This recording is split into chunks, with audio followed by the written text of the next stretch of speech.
देखो बोर्ड पे देखो क्या क्या लिखा हुआ है। भूमि, मृदा, जल, प्राकृतिक संसाधन एवं वन्य जीवन, चैप्टर नंबर कितना, 2, क्लास 8 का। पहला क्या लिखा हुआ, मृदा। कौन सा, मृदा। यानी क्या बोले इसको इंग्लिश में, सॉइल।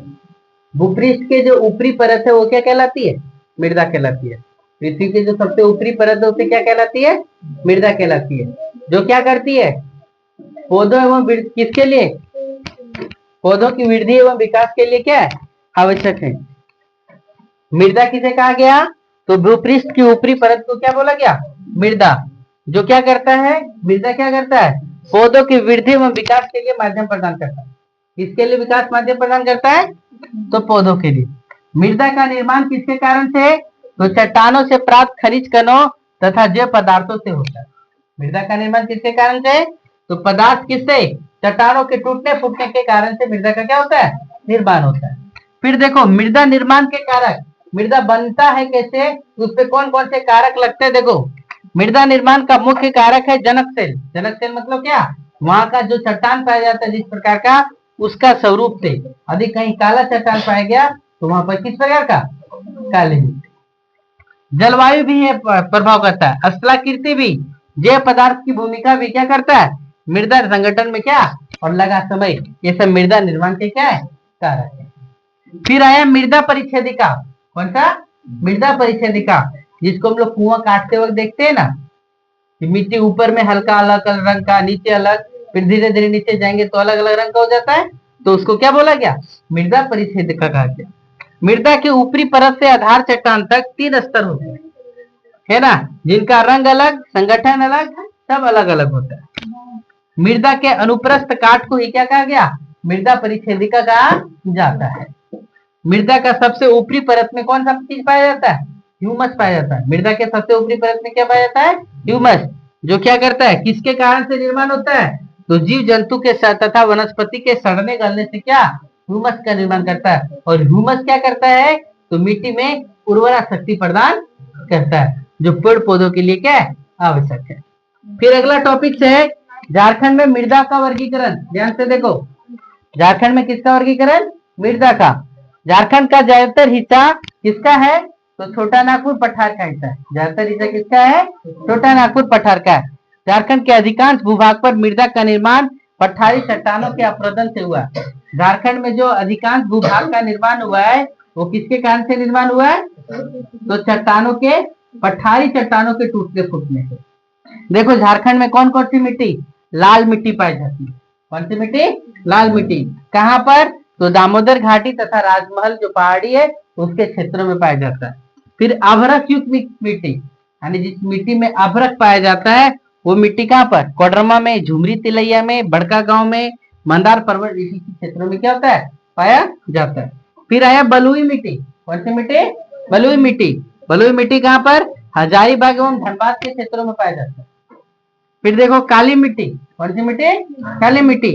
कहाँ पर, राजमहल के क्षेत्रों में। कहाँ पर, राजमहल के क्षेत्रों में। फिर आया लेटेराइट मिट्टी। कौन सी मिट्टी, लेटेराइट मिट्टी। रांची के पश्चिमी हिस्से, पलामू, संथाल परगना के कुछ ईटीसी क्षेत्रों में क्या होता है, पाया जाता है। अभी का टॉपिक क्या था, मृदा, मृदा निर्माण के कारक, मृदा परिच्छेदिका, और झारखंड में मृदा का क्या, वर्गीकरण। चलो नोट करो फटाक से, बोर्ड पे ध्यान से देखो क्या लिखा है। देख पहला क्या लिखा है, मृदा का निम्नीकरण। कौन सा लिखा हुआ है, मृदा का निम्नीकरण। मृदा का निम्नीकरण कब हो जाता है, जब मृदा की उत्पादकता घट जाती है तो समझ जाते हैं कि मृदा का क्या हो गया, निम्नीकरण हो गया। मृदा कब अपरदित होती है, तो देखो मृदा तब अपरदित होती है जब मृदा में क्या, जल का अभाव हो जाता है, या क्या, मृदा जल का प्रदूषण हो जाता है। तो मृदा का क्या होता है, प्रदूषण हो जाता है। तब क्या हो जाता है, मृदा का निम्नीकरण हो जाता है। यानी वहां पर मृदा जब खराब हो गया तो उस पर किसी भी प्रकार का कोई फसल का उपज हो पाएगा क्या, नहीं हो पाएगा। कौन कौन से कारक है जो मृदा के निम्नीकरण में करने देते हैं, पहला आया वनोन्मूलन। पहला क्या आया, वनोन्मूलन। वनोन्मूलन मतलब क्या, जंगल का कटना। जंगल के कटने से क्या नुकसान होगा, ध्यान से समझेंगे। जंगल के कटने से क्या नुकसान होता है, तो पेड़ों की जड़ें उखड़ जाती है, और जड़ जब उखड़ जाती है तो उस क्षेत्र का क्या होता है, मिट्टी नुकसान हो जाता है। दूसरा क्या है, अतिचारण। अतिचारण समझ में आया? अतिचारण क्या, कि जब जानवरों को हम एक ही जगह चराते रहे हमेशा, तो उस जगह को क्या बोला गया, अतिचरित क्षेत्र बोला गया। यानी वहां क्या होता है, सब घास क्या होते हैं, जानवरों के दांतों से कबड़ जाते हैं, और कबड़ जाने के बाद वहां मिट्टी हल्की हो जाती है, और मिट्टी की ऊपरी परत क्या हो जाती है, उड़ जाती है। फिर आया तीसरा नंबर कौन, रासायनिक उर्वरक और कीटनाशकों का क्या, अत्यधिक उपयोग। यानी हम लोग क्या करते हैं, बहुत सारे खेतों में क्या, खाद को डाल देते हैं, दवा डाल देते हैं, जिसके कारण से क्या होता है, उर्वरा शक्ति मिट्टी का क्या, खत्म हो जाता है। फिर आया चौथा नंबर कौन, वर्षा दोहन। अत्यधिक बरसात भी होना क्या है, नुकसानदेह है। और पांचवा भूसंकलन और क्या, बाढ़ है। फिर देखो मृदा संरक्षण की प्रमुख विधियां, यानी हम मिट्टी को बचाए कैसे रख सकते हैं, उसके देखो विधि क्या लिखा हुआ, पहला समोच्च रेखीय जुताई। कौन सा बोला गया, समोच्च रेखीय जुताई। समोच्च, समोच्च का मतलब क्या हो गया, समान ऊंचाई को मिलाने वाली रेखा। समोच्च का मतलब क्या हो गया, समान ऊंचाई को मिलाने वाली रेखा, है ना। इस प्रकार का खेती कहाँ पर किया जाता है, जानते हो क्या, पर्वतीय क्षेत्रों में। कहाँ पर किया जाता है, पर्वतीय क्षेत्रों में। इस विधि से क्या, ढालू वाले स्थानों पर समोच्च रेखाओं पर बांध बनाकर एक लंबे ढाल को क्या कर दिया जाता है, छोटे छोटे खेतों में, छोटे छोटे भागों में क्या कर दिया जाता है, बदल दिया जाता है, जिसके कारण से पानी का बहाव क्या हो जाता है, कम हो जाता है। फिर आया दूसरा रक्षक मेखला। कौन आया, रक्षक मेखला।